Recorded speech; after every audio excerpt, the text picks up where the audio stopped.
shamisa mune rake basa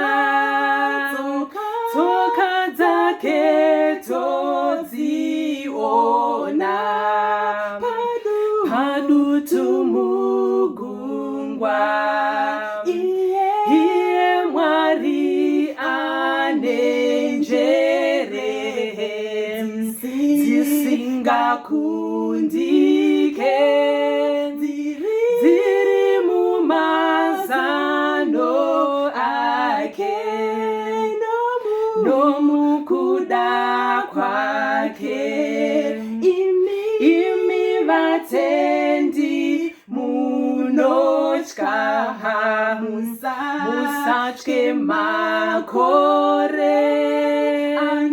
anoda kunisamutsa kugoti munatswe regai kutonga ishe mimba iwonaye seri kwezviito zvake kune ngoni dzake